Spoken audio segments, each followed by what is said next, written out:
ESG 금융 시중은행에 대한 내용을 에, 먼저 좀 동영상을 만들어 본 이후에 유명 유튜버로서 그 3프로 TV 경제의 신과 함께라는 프로그램을 진행하는 유명 유튜버들이 있는데 구독자가 201만 명이나 되는군요. 매우 부럽습니다. 제가 나이 먹어서 이제 시작해가지고 사실 오늘 확인하니까 400명 정도 되는데요. 뭐 그게 이제 중요한 게 아니고 중요하죠. 그 내용이 뭐냐 이렇게 좀 봤더니 쭉 처음부터 끝까지 자세히 좀 봤습니다. 제목을 폐배터리 자원화로 이렇게 붙이면 좋을 것 같아요. 그래서 취재해 오신 분이 쭉 6가지 소제목으로 쭉 거의 한 30분, 20몇 분 정도 좀 소개를 하는 그런 방송 내용이었는데, 순환 경제에 대해서 얘기했고, 또 돈이 되는 폐기물 산업이라는 제목하에 또 말을 풀어갔고, 그리고 배터리 재활용 메커니즘에 대해서 얘기했는데, 요게 이제 좀 개인적으로도 옛날 조직에 있을 때 경험하고도 좀 연결이 되는 부분이 있어서 관심이 갑니다. 그런데 이제 제일 먼저 비유한 거는 ESS, 전기 저장 장치에 대한 거고요.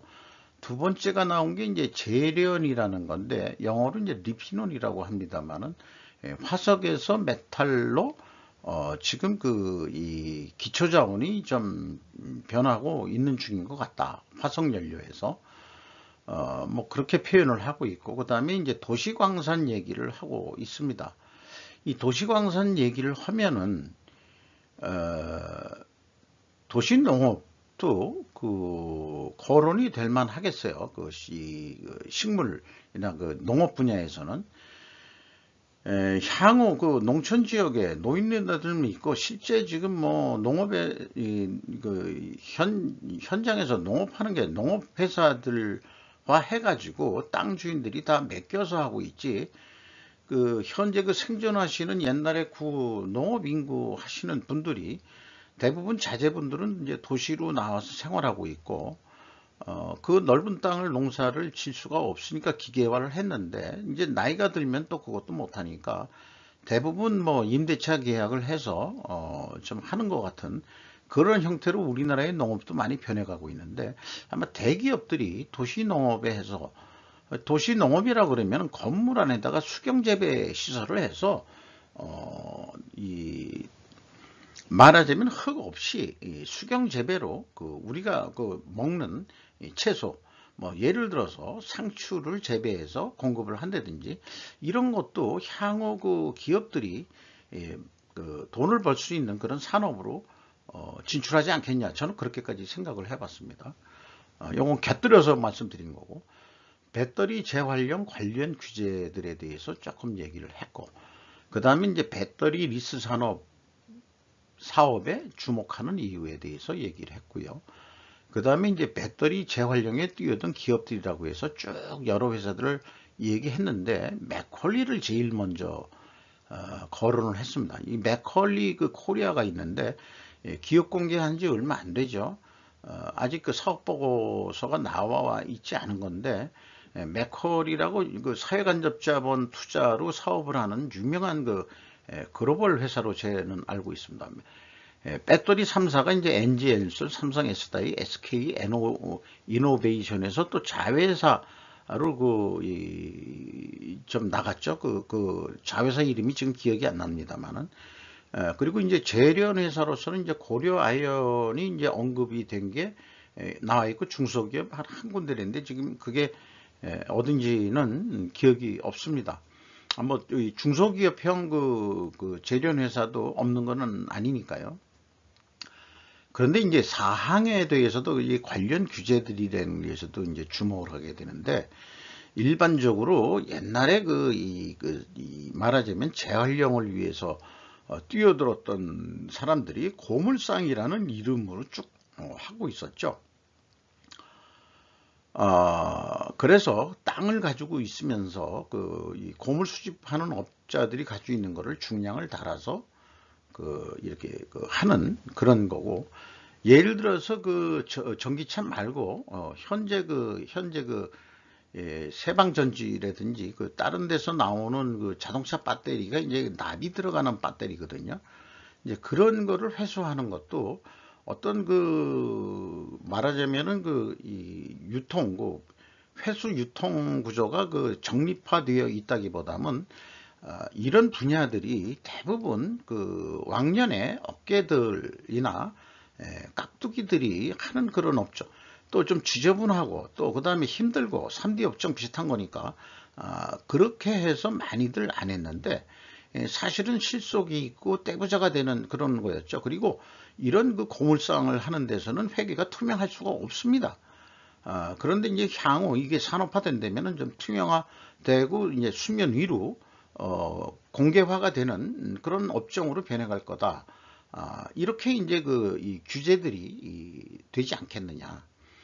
이제 왜 그런 얘기를 하냐면은 전기차 중에서 전기 배터리의 가격이 한 40% 이상 되고 중량도 제일 많이 나가고, 그러니까 이제 자동차 밑바닥에 이제 이 전기 배터리를 작은 거를 여러 개 수백 개를 해가지고 그것을 충전해서 전기차가 가는 거거든요.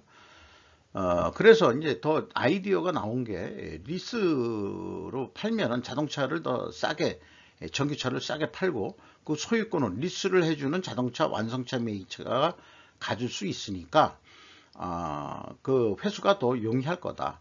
그러면 자원 회수를 더 해서 돈을 더 벌 수 있을 거다. 뭐 이런 얘기거든요. 그럼 거기까지 나간다면은 이 자동차 배터리를, 전기차 배터리를 공급하는 이 3사는 또 그런 생각은 안 하겠냐, 이게. 완성차 메이커한테 아니 우리가 리스를 줄게. 우리가 결국 회수할 거야. 이렇게 될 수도 있다는 얘기죠. 그렇게 되면은 참 재미있는 세상이 될 거라고 생각합니다만은, 그러나 제가 생각할 때에는 최종 자원 회수를 위해서는 재련을 해야 된다, 이게. 그래서 국내 최강자는 제가 생각할 때는 KG, 고려 아연, 또 그 다음에 여기 뒤에 안 보이면 LS 니코 정도가 대기업군 정도에 들어가고, 중소 재련 회사들도 또한 있습니다.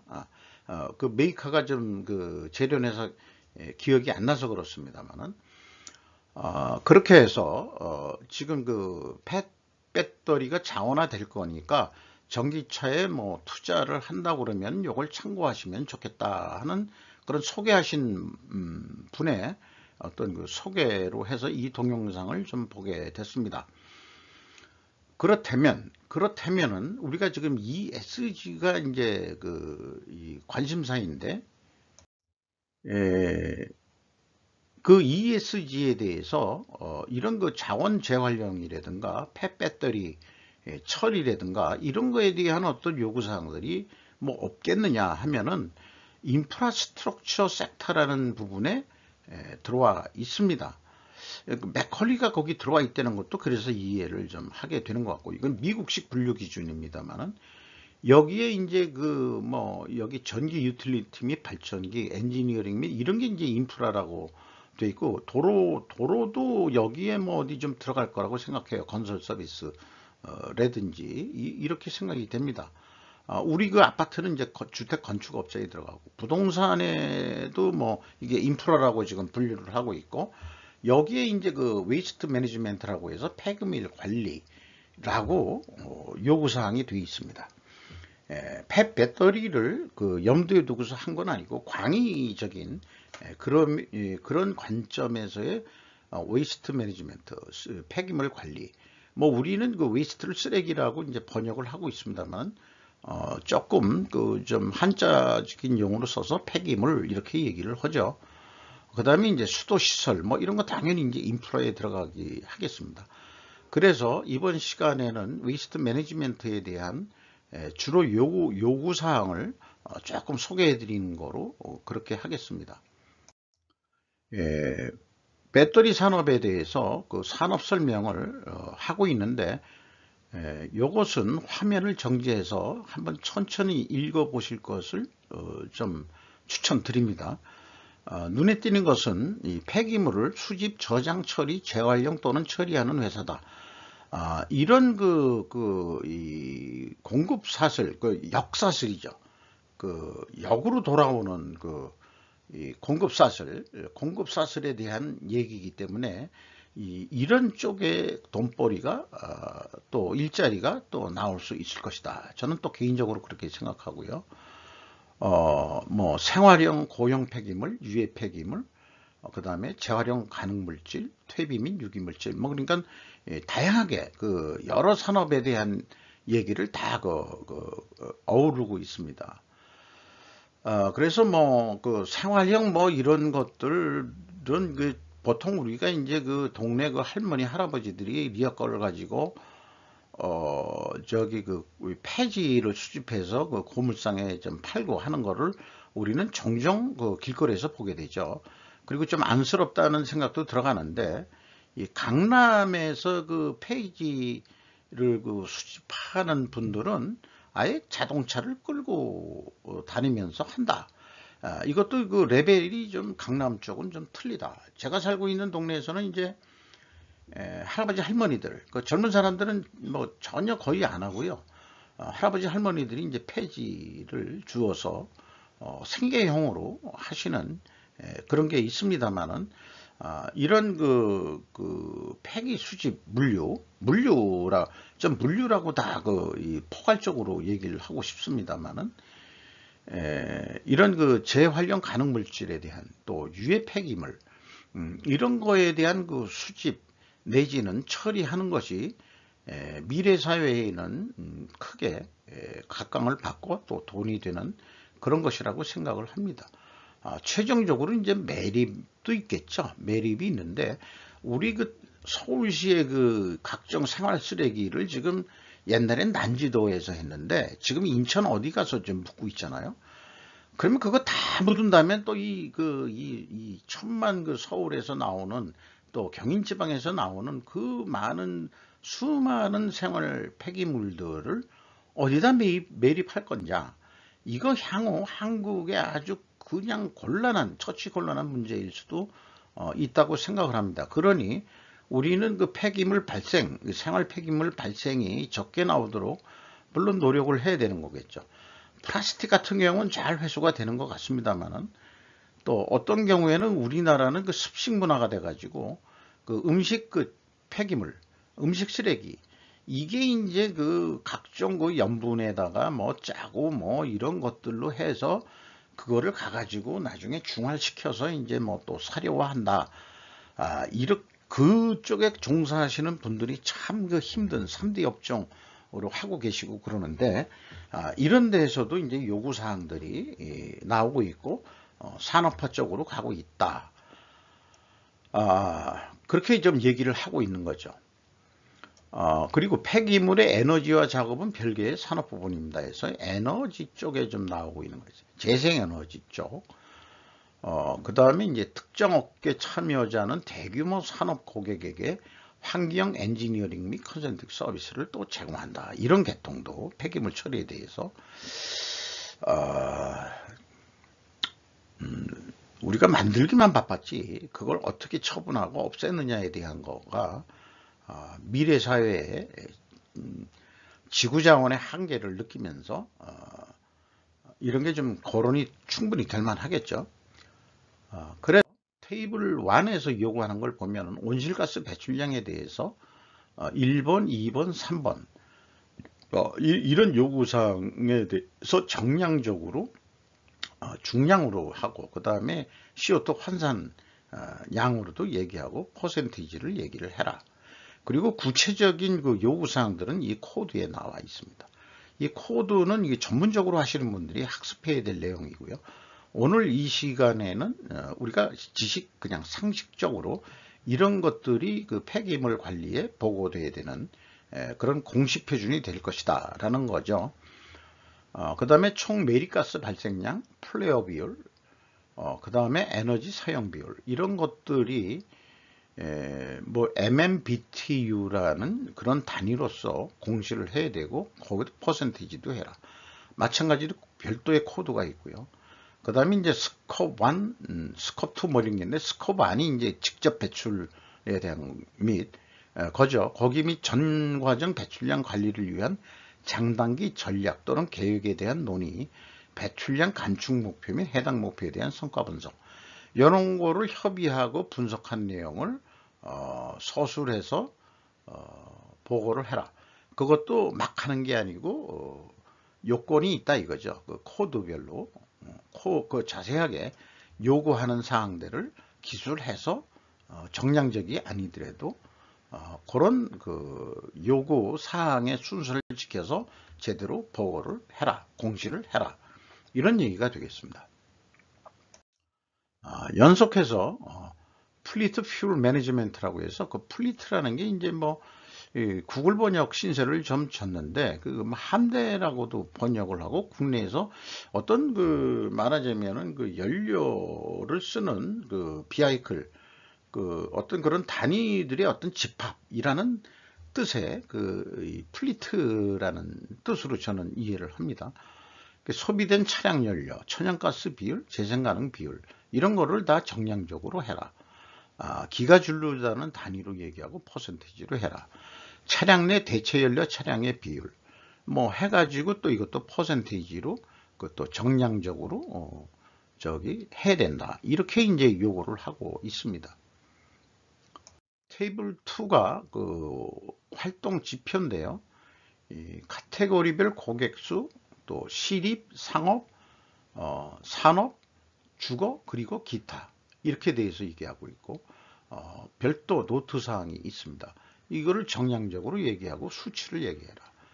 또 아까 그 차량 하나 플리트인데 차량의 어떤 집단 그런 크기 뭐 이런 것도 정량적으로 얘기를 해라. 그 다음에 이제 그 수치적으로 매립지, 이동 스테이션, 재활용 센터, 퇴비화 센터, 소각로 및 기타 모든 시설에 대해서 또 그 정량적으로 그 공시를 해라 이런 얘기고요. 또 고객 범주별 관리되는 자재의 총량까지도 도시, 상업, 산업, 주거 및 기타 이렇게 또 나와 있습니다. 그러니까 어디 그 숨기는 거 없이 이제 이런 그 고물상 같은 산업도 무자료로 그 다음에 이게 단가를 그 속이면서 그런 시대는 이제 지나갈 거다. 그런 생각을 하게 됩니다. 그래서 그 노트 내용이 59, 60, 61로 참고사항으로서 쭉 설명을 하고 있습니다. 요거는 화면을 정지해서 천천히 읽어보시면 좀 될 것 같고요. 그린하우스 가스 이미션이라고 해서 온실가스 배출에 대해서도 이 토픽 요약을 해가지고 쭉 설명을 하고 있습니다. 온실가스에 대해서는 많이 이제 상식적으로들 많이 알고 있으실 거기 때문에 그러나 이제 이 표준에서 그 주제에 대해서 어떻게 설명하고 있는지 이 부분도 그 화면을 정지해서 천천히 읽어보시면 도움이 될 것 같습니다. 프리트 퓨얼 매니지먼트 토픽 서머리도 좀 화면을 정지해서 좀 보시면은 좋을 것 같아요. 자원 재활용에 해당하는 웨이스트 매니지먼트에 대해서 어떤 그 요구사항을 좀 소개해 드리는 그런 선에 상식적인 선에서 끝내는 거로 하고 전문적으로 더 접근을 하려고 그러면은 그 코드에 대해서 추가적으로 배워야 될 것입니다. 이것은 이제 그 지금 소개한 그 부록 B에 다 이 밑에 그 토픽 밑에 구체적으로 코드별로 쭉 나와 있기 때문에 이것은 그 한국회계기준원 IFRS 그 준비위원회가 또 있는 모양인데요. 거길 통해서 입수가 가능할 것입니다. 이상 그 폐배터리 자원화에 그 이유로 해가지고 웨이스트 매니지먼트에 대한 ESG에서의 그 공시 표준, 이 공시 표준에 대해서 상식선에서 한번 학습해 보는 것으로 시간을 가져봤습니다. 감사합니다.